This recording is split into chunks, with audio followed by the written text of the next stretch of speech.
don't gotta do it if you don't want to. You don't gotta do it if you don't want to. It's just a suggestion. Come on. Oh yeah, I see what you're saying. All the little fuzzies fly into the air. How do we live like this? How do we record like this? I'm gonna sell this house. Welcome back to the ConverSAYtion podcast. I am letter K. Of course, this is Psych. You think I'm kidding? And I don't think you're kidding. I'm laughing because of the seriousness of the situation. So I bring my entire family with me whenever I come over to Psych's house to record, by which you mean my cats. Yeah. And they just coat everything. So we're running around with the dust buster. We got the lint roller. Just his superhuman eyes are just seeing everything. My vision is well above average. Yeah, that's always has been. That's such a detriment to your ability to comfortably exist. I'm the only person in my family who's never worn glasses. I've never had corrective lenses. You're gonna have such a hard time. So my father. So we're continuing this, jumping right back into family. My father, perfect vision. Me, my mother, atrocious vision. Like, I've been wearing glasses since I was 6. Or I did. I got eye surgery when I turned 40. And even now, like, I got the eye surgery and I can still see good from the eye surgery, but now I'm getting older and I immediately need readers, and my up close is getting really bad. But that's just a sign of age. And they told me that was going to happen. But my father, great vision. And when his vision started to degrade just naturally from age, people who have perfect vision like yourself, they take that the hardest. Like, it's just like, there's no way I've got 20/20 vision, or I've got 26 vision like you do, or whatever. You're going to fight that until you just no longer until you're walking into corners, basically. And my father did that. And it was like, he would, like I said last episode, he collects antiques, and coins are a part of that field. He would ask my mother to call me to ask me to come over, because Dad never uses the phone. In fact, if he could find a place in America where they have not, piped phone service to that spot, before he discovered duck hunting videos on YouTube, he probably would have moved to that place. But he will never call. He doesn't call you. Has mom do it. And mom calls and says, your dad has a question. Can you come over and look at this thing? Right. So, because before I got eye surgery, I could see up close really good, really good. So he'd have me look at this coin. And I'd be like, Dad, you should probably be wearing glasses. No, I got perfect vision. So we would argue about him needing me to come over to see something up close, because he could not, while he was demanding that I acknowledge his perfect vision. I see. Yeah. There you go. So we're doing the scotch still. I also brought not your father's root beer. A chaser? Yes. Yeah. For this, which is an alcoholic root beer. And it's pretty good. It's a little tart. Like, the back end's a little bit, I think it could be sweeter. When I see the guy with the old timey guy with the hat. Yeah, it's got the top hat on. I think sarsaparilla, which is very sweet. I grew up, like I said, my father he likes antiques. He does the Frontier West reenactments. He likes going to the old California foothill towns. I grew up doing like the Gold Rush town kind of stuff, and we would go to Loomis. So we'd walk downtown Loomis, and they had this old like a saloon. They had the old West double doors, the push open to the swing doors, barn doors, and we would go there and we would get Sioux City sarsaparilla. It was a bottled root beer, and so sweet, just like candy. And when I see something like this, that's how they get you. Yeah, like a Winehards, same thing. Yeah, Henry Winehards, yeah. Winehards root beer. Knee high, like the knee high cream soda, and they made a root beer as well. Very sweet. So when I think of these old root beers, that the imagery on this bottle likens to. I want it to be sweeter, but it's good. You drink it, and your body's just like sugar. Yeah. Yes. But Sweet stuff that your dopamine's just going off the charts. yes. But this doesn't quite do that. And maybe it's obviously it's an alcoholic product, but It's probably a good thing, so you don't drink as much of it as maybe. But it's just so funny that we're talking about family, and I want this to. I mean, and obviously it did because I just talked about it. I want this to bring back more memories of my childhood with my father. Right. okay. That's what I want from this. And it did, but not in the the critic at the end of Ratatouille being thrust back to his childhood from the meal he's eating kind of way. It does it because it does the opposite, right? Oh. Yeah. But yeah. I'm not drinking it.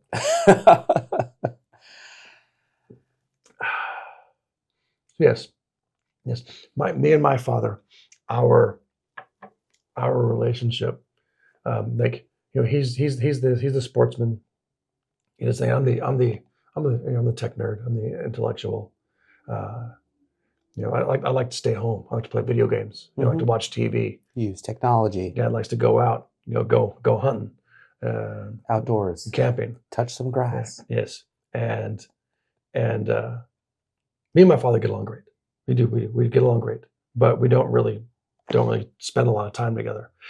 He had 2 kids and he got lucky. My younger brother loves to do all that stuff. Does the camping. Has his own trailer. Goes duck hunting with him. That kind of stuff.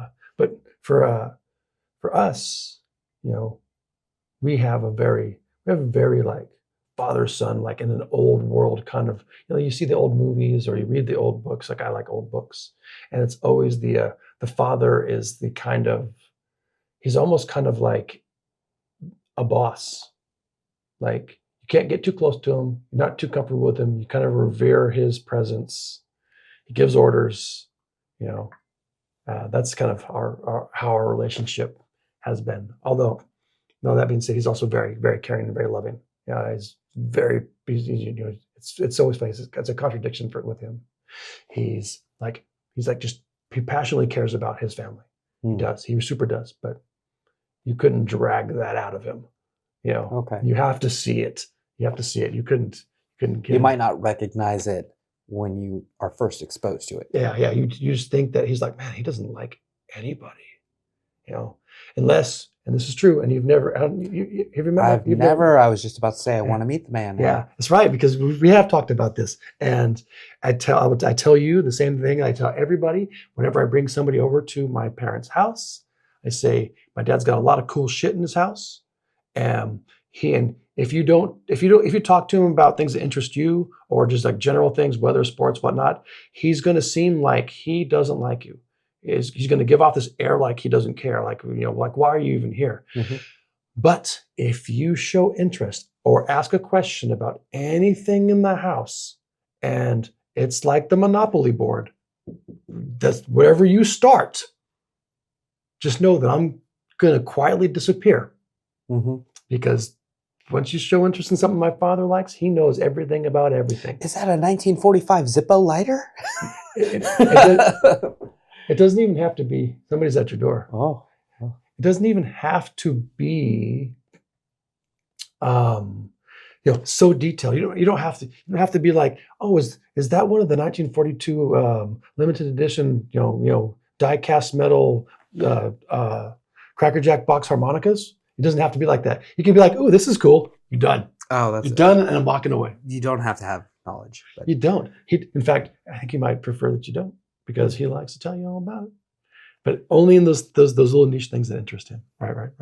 So I did hear the door knock as well. We've been having some people come by and canvass the neighborhood for the politics, the polls, and support. Definitely the local stuff. We had somebody here for local politician running for a local candidate, and that's fine. Let them do it. Yeah, I get at this time of year. I get the text messages.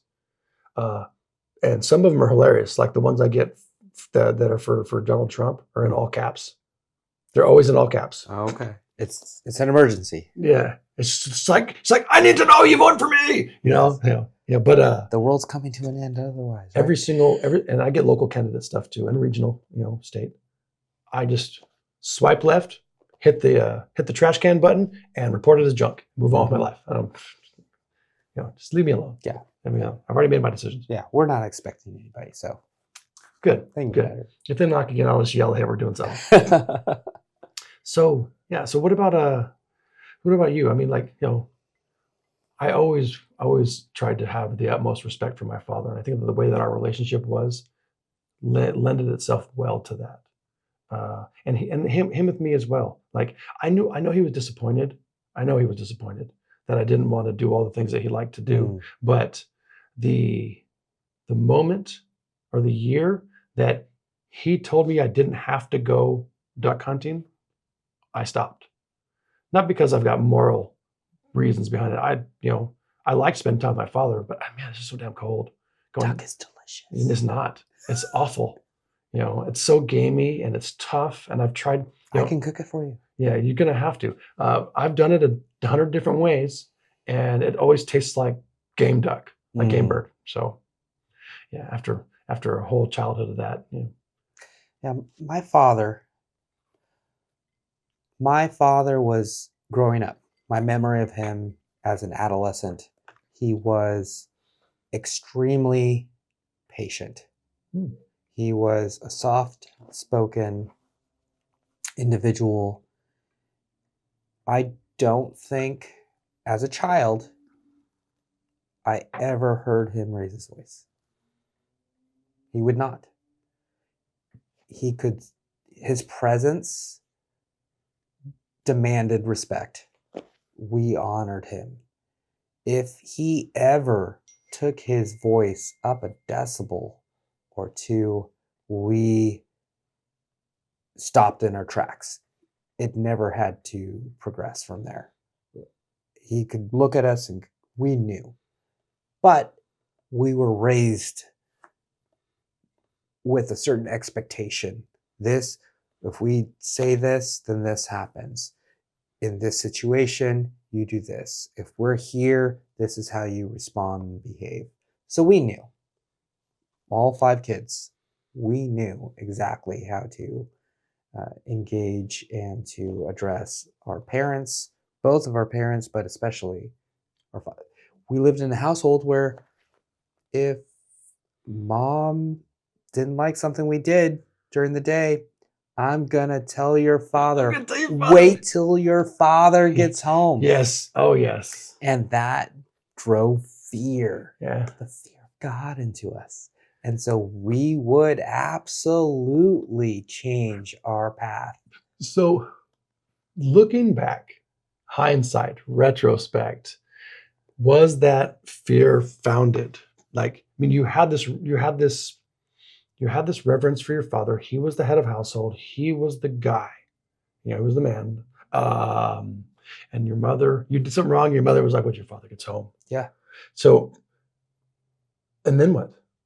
When Dad got home, did your mom tattle on you guys? And then there was Oh yeah. There was the wrath. Not always, because sometimes we would repent before Dad got home, and we would change our ways, and we figured it out between Mom and us, and then she would shield us from, the wrath that would be incoming if she had not. But other times it was like, no, but yeah, you're for your father right now. Your dad's going to deal with you. Go to your room. And the dad would come into her room. And when we were raised, spanking and corporal punishment was not as frowned upon as it is now. And the people of that generation really held firm to the thought and the notion and the philosophy of spare the rod, spoil the child. Yeah. They agreed wholeheartedly with that. However, you cannot find that anywhere in the Bible, from what I'm told. Yeah.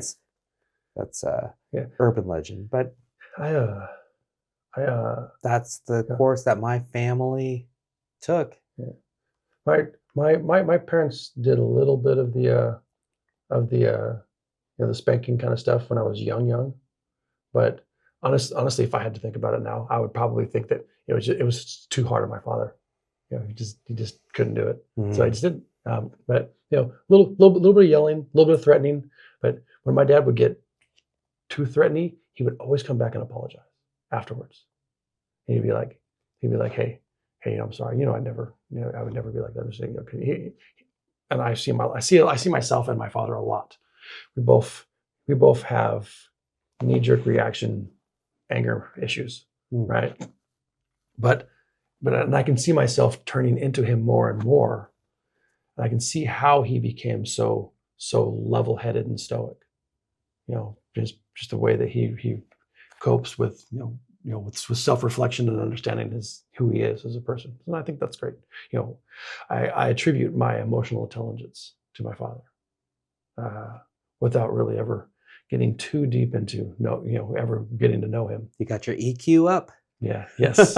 Yes. So yeah, my dad, as I aged and became an adult, my dad was always like, he's the hero, right? He's going out there into the world. He's making a life for his family. He's bringing home the bread and bringing home the bacon. And my mother didn't have to work for years, and she was a stay-at-home mom, and he made it all happen, right? None of my childhood would have been possible without him. He was into computers. You would have gotten along with him tremendously, especially when he was still working at HP. And in fact, when I was 7 years old, not just me, but my two brothers as well, he brought us all home. I think there were close to prototypes of HP's first laptops.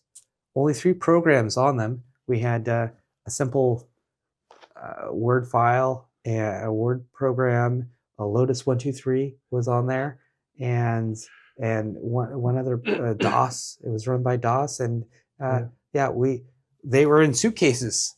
We had a suitcase, a leather suitcase for this laptop, which was about that thick, and it opened up and it sat about this high, and it was a monster. It was all in the cream colored beige, and the keys that just click, click, click, click, click, like the pre-faded ivory white. My brothers and I considered it to be one of our first toys, but of course they were far more. Now that I know what we were given at that time, that was just, we were living in an affluent household. My dad was pulled out of high school to go intern at HP and turned down a path and a scholarship to go to Stanford University because he found so much value in HP at the time. And I don't know if that was right or wrong, but he was raking it in so much so that, he tried to do so much more for his family, including the gifts that he would bestow upon them. Yeah, and my parents too, like, even though, my father's all about, the analog nature of being a man, the Jack London, living off the land kind of stuff. He always they always allowed me to embrace my love of technology. I commend them for recognizing that as it was happening. Because I was born in 1978, and you're talking about the turn between analog and digital right there when I was young. Mm-hmm. So my parents purchased when I was young an IBM PC Junior, and had 128 kilobyte memory. You had the 5 1/4 floppy disks, and and it was just this big base with this tiny little screen on top, that kind of deal. And they didn't touch it.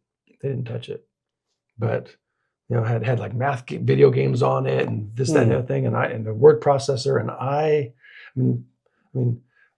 we're at a weird age, right? We're at a weird age where there are people our age who have no concept of technology, and there are people our age who are more like us. especially like me in the late 70s. I work with guys who are in technology fields and have trouble checking their email. But because of that, I was able to jump forward with the next generation, with the millennial generation, and be amongst the first people to understand the digital age as it was happening. I mean, they saw that, and they saw that need, which completely not a lot of parents, I think, would have understood that, especially in the way that I grew up. I mean, my mom probably had computers around work and such, but to do that was kind of incredible. But that's not the point of the story. The point is, I know exactly how much that IBM PC Junior cost because my dad told me throughout my adolescence, and it was expensive. Yes. I mean, monstrously expensive by the 80s standards. To where I almost paid. I mean, when I bought this MacBook, it was kind of the high end, top of the line when I bought it, and it wasn't significantly more expensive than that IBM PC Junior was in like 1983. And I mean, this is like 3 or 4 years old. Sure. So yeah, talking about middle class family trying to do right by their 2 kids, and that must have been. I mean, that if that could have been, that was a car, right? Yes. Oh yeah. Yeah. My father, he made an exceptional amount of money given the time that we were growing up in, especially living in the Bay Area at the time. Oh. And he really wanted to provide more for his offspring than he grew up with. And to his detriment, because he made so many investments and he tried to spread his money all around, and many of his projects failed, didn't work out, and he kind of put himself in a hole, which I found out later in life. I thought my family was absolutely rich. I thought we were so wealthy. I thought we had so much money we didn't know what to do with. Ballin'. Yes, I was like, I knew it, and I would tell people, I was like, we have everything. Yeah. You should see this laptop that's in a suitcase. We had so much. We had 5 cars, and my father had condos, and he had an apartment complex. Wow. My father was putting people on television. He had his own show on TV he had so many investors. We were living, living life. You're 227. Moving on up. And then they all fell apart. Yeah, and everything that came after that was not as good as the time just before that. My father, with my age and experience and education growing up, I was better able to see his flaws. Right? He wasn't this perfect hero. He wasn't he wasn't the same man I remembered. And in fact, later in life and more, so he died too early, and he died too young, just for a variety of reasons, but mostly because he wasn't taking care of himself. And I loved him so much, but many of our phone calls, I was just like yelling at this man. Dad, you're thinking about doing what? What's going? No, that's a bad decision, and here's why. And he was like, no, I don't think so. And it's like, I can provide you some evidence. Let me help you with this. I will look up this I will go with you to do that. And he's like, nah, I'm not interested. And there's just, so you felt like you grew into adulthood, and you kind of started to see your father eye to eye. Now I'm nurturing him. And I don't think he was necessarily in the throes of cognitive decline, but maybe touching it, approaching it. But you were in the throes of cognitive incline because you just perpetually are just getting smarter. You're like the lawnmower man. I've never seen that movie. Oh man, I do not want to have that conversation right now. It's funny. So I mean, it's not funny, but it was upsetting at the time to notice that there's a point where I think every child will surpass their parents in intellect and in information. And when that time comes, if you admired and valued and you looked up to your parents, it's not a good feeling. It's not a good place to be. So on the other side of that coin, I don't have that feeling with my father. Every time I talk to him, I still feel like his little boy. Like yes. I know. Do I know more things? Maybe. What did I have the benefit growing up with like the internet, and do I have a firmer grasp on the modern world? Probably, but I just don't. I've never been able to get the feeling like, or maybe it's not the right way to say it. I still to this day see my father as somebody that who is my father. He's in ways he's better than me. Mm-hmm. I've never been able to balance out the that adulthood evenness. So I mentioned last episode, my father at one point, in fact, at a couple different points in his life, was homeless. If your father ever became homeless and divorced and out on his own, sleeping on a park bench, do you think your perception of him would change? Probably.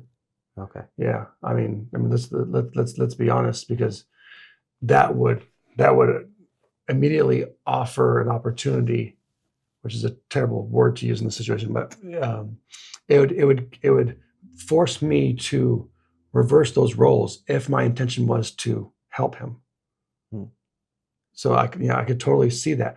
But my father, I learned so much about. Your father would never end up in that at this place. point. There's no way. But no chance. But he did so many things right. Like my father, he has a fire science degree, but never became a fireman. That was his goal when he was a kid. He would have to tell his own story at that point. But he spent his entire working career as a warehouse worker. He went from steel works to working for the school district. He just not the most prolific or the most wage earning professions. But you can't screw that up if you're working on steel, especially high-rise steel. You can't. No margin for it. And he's got some. I mean, when I was a kid, I remember him being. He has a toe that had to be reattached. His pinky toe, went right through the steel toe shoe and cut it clean off. My whole life, I've never seen him. He didn't have a wedding ring that he had around his finger because he almost lost his hand in a piece of machinery and it was mangled. And he wore it as a necklace. It looked like a gold nugget you would pan out of a river around his neck. So yes, it's very dangerous, but also very underpaid. But we never had problems. I remember my mom made good money, but Dad was always. He is one of the smartest and calmest investors. Like I would ask him for financial advice. Say I go to Reno next week and I hit the Wheel of Fortune jackpot and I'm like $1.4 million. The first thing I would do would ask my dad, hey, what do I got? What do I do? What do I do now? What do I do now? So you get an accountant. Yeah, he'd probably tell me the same thing. Yeah. But and you want one that's an attorney as well. Yeah. Yes. But because of these things that the way that I believe about him, I don't know that I'll ever see us equally. Yeah, it was definitely a struggle for myself. Just seeing my father's decline, seeing him just knowing that, wait a second, that's an obvious poor choice, and he was all on board with it, and just like, I just explained 5 negative possible consequences that are likely, and I know, yeah. Yeah. So let me ask you this. So this is a great segue. So when we talk about traits that we inherit from our parents, Mm-hmm. obviously stubbornness is one of your father's traits. I've never thought about that. I mean, if you come to me with facts and reasoning and all of these things that are meant, that come from a place of love to try and help me, and I'm like, no, that's okay. stubbornness. So, I'm in education. Yes. And I work with individuals, adults, who have been diagnosed with developmental disabilities. And I have some students that many of my staff, many of my parents, administrators, fellow teachers, they say are stubborn. And I disagree with them. And here's why. The student is acting in a manner that any rational and well-adjusted person would acknowledge as being stubborn. It meets all of the characteristics, meets all the traits. If it walks like a duck, it's stubborn, right? Mm-hmm. However, in order to be stubborn, you have to have the ability to know that your behavior is having that effect for the most part in some ways. So if you have different brain chemistry, if you have some sort of an anomaly or an injury that makes you act stubborn, but you don't have full control over yourself, but it comes out and appears that way, then I can't call it that. I don't want to call it that, because I'm going to attribute that to your diagnosis or your disability. I think if my father truly were experiencing cognitive decline, if he doesn't have the ability to not be stubborn because of whatever he's going through or whatever he's experiencing with age, then that's why I haven't thought of that. I don't also, probably not until this point, have I considered that my dad was slipping a little bit, right? Was something wrong and other people should have caught it? Could I don't know. Would he have accepted help? Could he have, if he had this stubborn appearance and he was approaching people in a manner like, I'm not going to do what you claim to be the correct course of action, how could he have received help? I think it's could have versus would have. That's what you're getting at. If he could have accepted help but did not, stubborn. If he would have but didn't see that it was a possibility, maybe it's not stubbornness. Not what I was getting at, but that was a great tangent. I was going down memory lane. Yeah. Like, oh, my dad. Oh, so to put it a different way,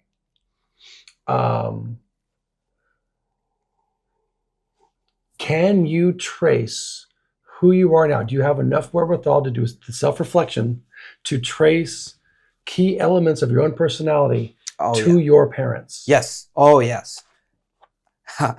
Yes. And because you are stubborn. Yes. And you don't have a mental deterioration condition. I know this about myself. That's what I was heading towards. Yes. No, I am immovable in certain areas. Immovable. Especially in super consumerism. No. And a lot of that has to do with, I get in the weeds with, the first time this happened was just learning about a particular thing. Oh, okay, you bought a widget. Okay, and I started using it, and it's like, oh, let's read the directions. Okay, and the directions and instructions say this. It's like, okay, that was the first time I ever did that. But I never did that with anything else. So what other things are out there that I've been using that I don't truly know how to use? And then I started reading the instructions and directions for every single product ever. And I do this. I mean, dishwashing detergent and soap and that blanket over there. And Yes. and then it progressed. Then it was end user license agreements. And then it was all of the terms and conditions and scrolling through everything. Let me calm you down. Where do you get that from? Is the point. I get it from my father. I know this. Okay. I can definitely attribute that to him because he was definitely detail oriented and intellectual, and my life would not be the same if my father didn't leave Hewlett Packard, because he had so many stock options and they were going to let him run his department. But he's like, hey, I have other aspirations, and he took risks, which could have panned out, and they didn't. So, but he was smart. He was exceptionally smart and intelligent. But if he wanted to do something, he would do it. And my wife knows, if I want to do something, it's going to happen. So does your boy K. Yes, it's going to happen. And we haven't clashed yet, and we might in the future. And that's good. We should, because we're opposites. I'd love to schedule our argument anniversary. Yeah. Yes. Yes, we should do that in the future and have some beers afterwards. But my mother, there was one day I told her about in my childhood. I think I was 16, maybe 17. And we lived with my grandparents at the time because essentially my family was homeless and my grandparents took us in. I didn't know this at the time, found this out much later, how we were evicted from the Bay Area and needed a place to live. And my mother's parents graciously was like, our family is not going to be homeless, and made that happen. We lived in this court, and everything was the same for many years. And I came home one day, soccer practice or football practice or swimming or something like that. Came home and I must have been tired. Looked at the window in our kitchen to our neighbors across the way. And for some reason, you ever look at something and you think you're looking at it for the first time? You ever have that experience where you see something and you don't remember seeing it before, but it was always there? So I have problems. I have that experience with words. Okay, I do too. And we can get into that another time. But this tree, which was obviously not planted yesterday. Yeah, okay. I'm looking at this tree and staring up at it, and turned to my mom and was like, hey, has that always been there? It's this 90-year-old oak that's just in the neighbor's yard. It wasn't that large, but it was definitely, in hindsight, looking back, it's like, of course. No, what what? Yeah. Right? That reaction. And my mom was like, well, I guess you're not going to grow up to be a detective. So good. Oh, that's a good zinger. She hit me, and I remembered it. So a few years back at my aunt's house, and I forget how it came up, but probably after a drink or two, and my mom was there, and family and childhood raising and turning points, I think it was. I was like, hey, I think I set the stage. This is going to sound bad. And you're probably not going to like this, but I think it was probably the best thing that's ever happened to me, because what you said in that moment, and I described what I just told you, changed me. After that point, I pay attention to literally everything. Yeah. And I am much better for it. And I could read her face. Not good. Well, she's thinking to herself, "Oh, I fucked up as a parent." No. And I try to affirm her and I try to encourage her. No, that's what I needed to hear at the time. And was it a terrible thing to say? Yeah, it probably was. But the effect It doesn't change the fact, right? From her was perspective. immeasurable. Yeah. How have I benefited over the years because of that moment? Family is harsh. Family can be tough. Yeah. Family can be abrasive. And sometimes that's precisely, in fact, I would advocate that it's probably the most necessary function that family provides, because it puts people in uncomfortable positions, and you are learning the most when you're the most uncomfortable. Uncomfortable positions that they can't escape from. Yes, because you're there. Yeah. And hey, breakfast is tomorrow, and Here we I'll are see you again. yes, and you want to eat dinner? Okay, let's do it. Yeah. So you're avoiding my question. Mm-hmm. You're avoiding my question. So I thought I answered it. I said yes. yeah. So give me your self-reflection, your traits, the things that define psych as a human being, the core concepts, and where did you get those? I mean, you did say that you got your My father. attention to detail from your father. No, that was from my mother's comment. I think I received my intellect. I would attribute my intellect and intelligence and brains mostly to my father. Not to downplay my mother. My mother has her PhD. She's a professor at a local university. I didn't know he was going to say that, ma'am. My mother's amazing, and she has a lot of potential. My mother is extremely intelligent in what she has in this box that she has devoted her studies to and her life to. My father, more or less, in all of these areas. Both of my parents, I noticed, lacked common sense in certain situations. They were really smart in what they were doing, and then if they got outside that box, then they were lost. I cannot attribute either of my parents to anything that is like negative aspects of being an adult. Like I don't see them that way. I see them as, I mean, it's like I was saying. Do you have rose-colored glasses? Yes, probably. But I mean, obviously they were human beings. They made mistakes. But I was raised well. I grew up rather perfect. And geez, I don't know. I sound so mean right now.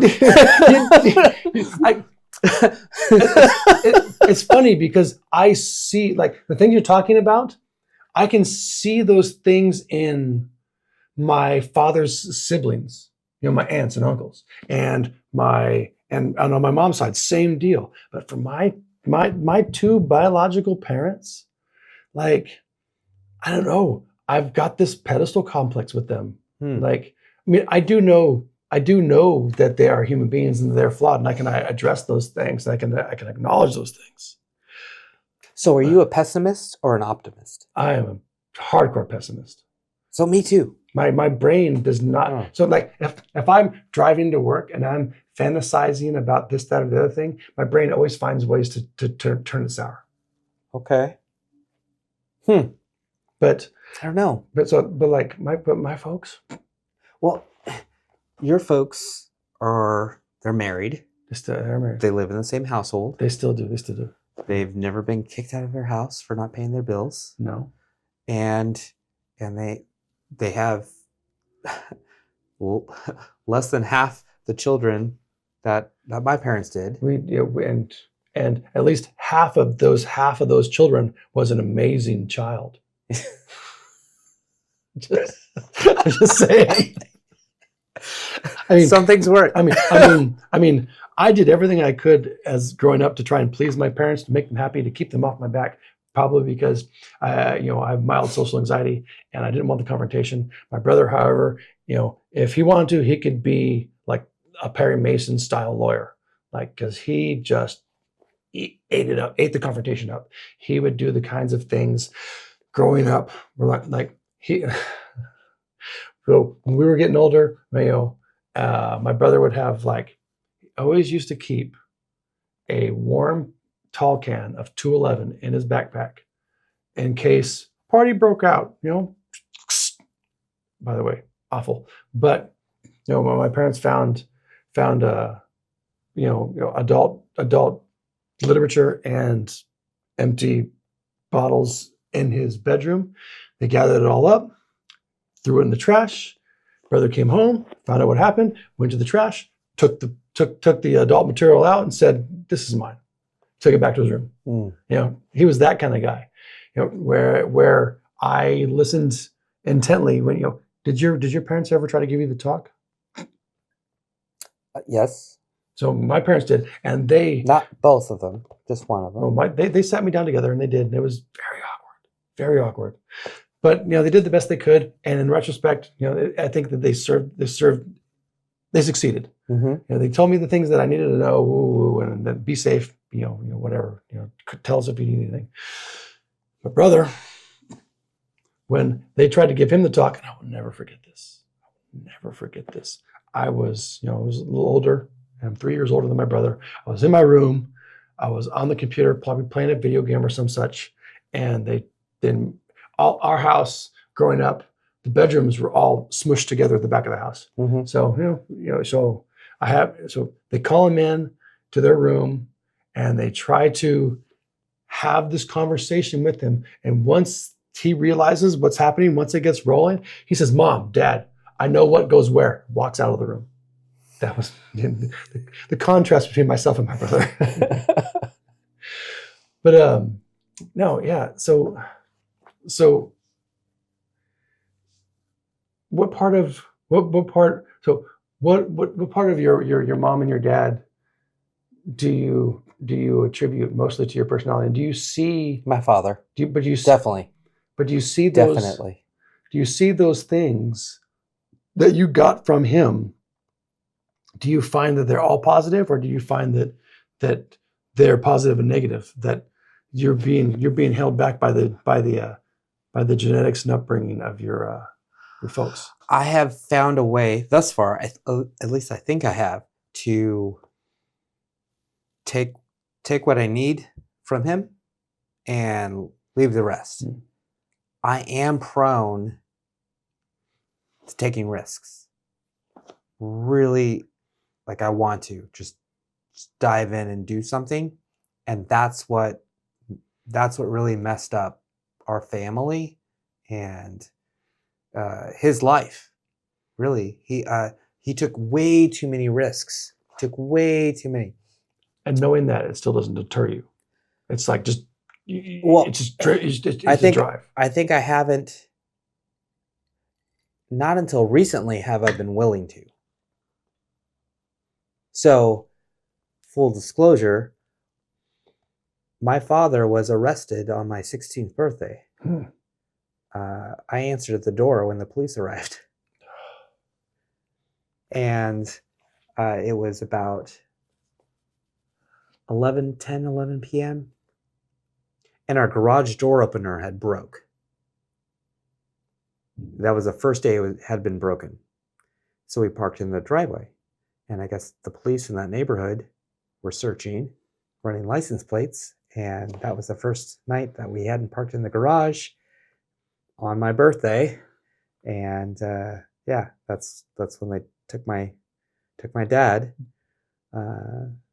So that memory is forever ingrained, of course. Everyone can understand that. I remember my dad going to court one day after he got out. Had to go all the way back to the Bay Area, drove the car, then he got arrested. So the car is sitting metered parking. And my mom was like, "Hey, we got to go get this car and I can't drive a stick shift, and you need to drive the car back over the Altamont Pass And that's not a fun ride. in a 1982 Toyota Celica. That's not too bad. You'd be all right. And my father had only given me a few lessons, and every single lesson I had stalled the car. That's so good. I have stick shift stories. So my mother tried to stay behind me over the hill, and she did, but every once in a while somebody else snuck in, and yeah, I drove it back. So yeah, my father took so many risks, and I experienced them firsthand. Not as closely as my mother did. That would have been, she must have been terrified. What's going to happen to her? What's she going to do? Yeah. And yeah, so I quite possibly, and I have reflected upon this, is that why I entered education? Because it was safe and easy. Well, easy for me. No, you entered education because you like to be right. Perhaps. But it came with a guaranteed salary and benefits and time off to spend with the family, and it had so many perks, right? And it didn't cause me to extend myself any further. But now I think, I've been doing this for a while. I'm ready. Let's go make something happen and see what happens. I got my mouth from my mom, obviously, because we established that my dad doesn't talk much. She would always, like I was a snarky little shit, kind of still am, but it was much worse when you're a kid. And she would say, Eric Michael, where did you get such a mouth? And I'd be like, look in the fucking mirror, So yes, I had to learn a lot about how to temper that. Probably, much as my mom probably did, because she had a very professional career. She was in staff development and such. So, but I attribute that to her 100%. And of course, with my father, it's not a level-headedness, but I think because he and I have similar anger management issues, watching how he was able to develop, a wall around that to protect himself and others, I did the same thing. And I think that we're very similar in that. In fact, I imagine that as I get older, that I'm going to be more like him, more quiet, more reserved, more careful with my words and phrasing. And even it's come up recently, like maybe a year ago, I was at a wine tasting with some friends, and I was just listening to the conversation, enjoying the time. Mm-hmm. And they were like, "Kay, you all right?" It's like, yeah, I'm fine. I'm just But they noticed the change. Yeah, and I'm seeing it. I'm starting to see it too myself. Okay. Yeah. Well, it's not necessarily a bad thing. People that listen more. People who listen learn. People listen, they take it in, they learn, they observe. And that's that bit of wisdom, just listen more than you speak is, if you don't do anything else in life, you should at least do that, or at least attempt to just try to listen. But my family, you asked me earlier about competing, and I think the only thing that I may have felt like, oh, I gotta compete, fell in two areas. One, if I really wanted to say something and we're in a family gathering, even if it's just our own nuclear family, there's 7 of us. So there's only so much time. If I want to say something, sometimes that might be hard to get in. And the other competition involved the food at the dinner table. trying to get the chicken, or trying to get somebody pass the green beans or rice, or okay, we're going for seconds now. Are we going to run out? And there was rarely leftovers in our family at our dinner table. So when Google, be quiet, silly girl. But finding ways to give with your ideas in a family gathering, and finding ways to get around the dinner table and get enough food, get enough whatever you need for the day as far as substance. Those are the two ways we competed. We had a built plate household. I mean, there was availability for seconds and such, but yeah, mom kind of built the plates, and it was like, "There's your dinner. Can't leave until you're done." Kind of. I loved vegetables as a kid. My brother was the one who was stuck there grousing about the broccoli. Opposites. Yeah, I still love vegetables. They're awesome. They're freaking awesome. Yeah, but our parents definitely influenced us, and in both positive and negative ways. Yes. And then in my subsequent education, going through psychology classes and child development classes and philosophy classes, and trying to merge what we know now with what my parents did then. And I, unlike most of contemporary, like the modern people, judge much more harshly the people that have come before them. Mm-hmm. You know, we're tearing down statues from Yeah. people that lived in another generation, another time. Okay, boomer. Yeah. We're changing holidays based upon the people that we thought did one thing, but Monday now, is Indigenous Persons Day. I know, it's coming up. Yeah. And I do not want to be judged 10, 15, 20, 30, 50 years in the future from what I'm doing now. And so I definitely give my parents grace, right? They didn't have the internet back then as much as we have it now, right? They were fully grown. They already had a full family. And then the internet came out. Like, what would they have done? Would they have had the family that they had if the internet came out before that? I don't. If they had the information and the knowledge that was out there, or even if they had the terrible stories on TikToks and YouTube shorts and things of, I was watching a video just this week, yesterday, and there was this family that had man, woman, married, had kids, split, and the man remarried and the woman remarried. Bio dad remarried, bio mom remarries, split family, kids going back and forth. And the bio mom noticed that the stepmom bought her favorite car, the one she had mentioned at a family gathering, in the exact same color that she wanted. Didn't have, but wanted. And she also noticed that the car was a luxury car that they could not afford. And so the bio mom, or the stepmom, was going above and beyond to try to, hey, let's these kids are mine now, you're out of the picture. Stepmom, bio mom, out to lunch after the car purchase and after she notices it. So the bio mom was like, trying to be nice and trying to, build this bridge.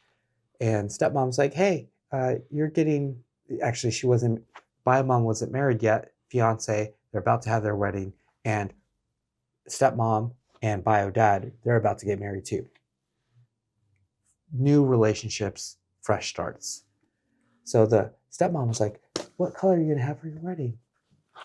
And the stepmom has already bought the same car that she wanted in the same color. So bio mom knows what's happening here. So she's like, brown. My wedding's going to be brown. And stepmom was like, what? What's going on? Yeah. And she knew there would be something, but if she didn't have the story behind it. So bio mom was like, yes, because we want the earth tones, and we want it to be so much like the soil and the ground, because we all came from the soil of this earth and the ground, and we're gonna all return from that. So we're gonna have a soil ceremony where we're gonna get soil and manure and mix it together, and we're gonna grab handfuls of it and rub it on our skin. Just total on our bullshit. Yeah, she's completely making up this soil ceremony. Yeah. Stepmom Goes and does it.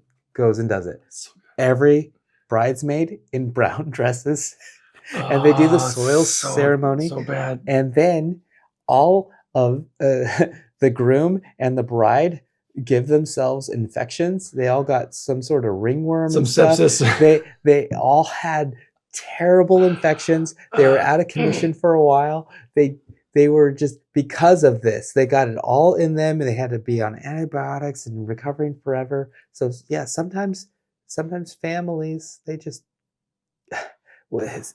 if they separate, if it goes awry, it just all goes wrong. Well,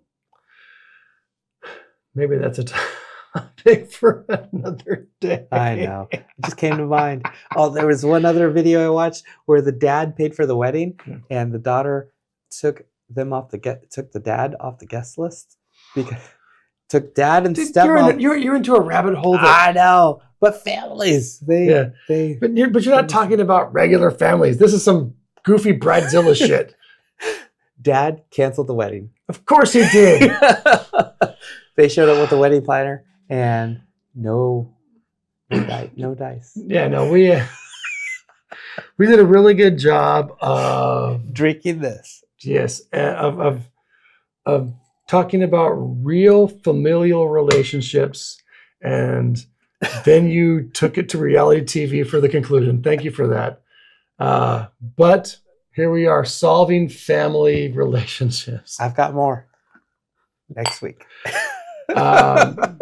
So thank you for joining us. Yeah, remember, if you're finding value or you're liking this, you're just having a good time, you're day drinking with us, subscribe, tell your friends, tell your parents.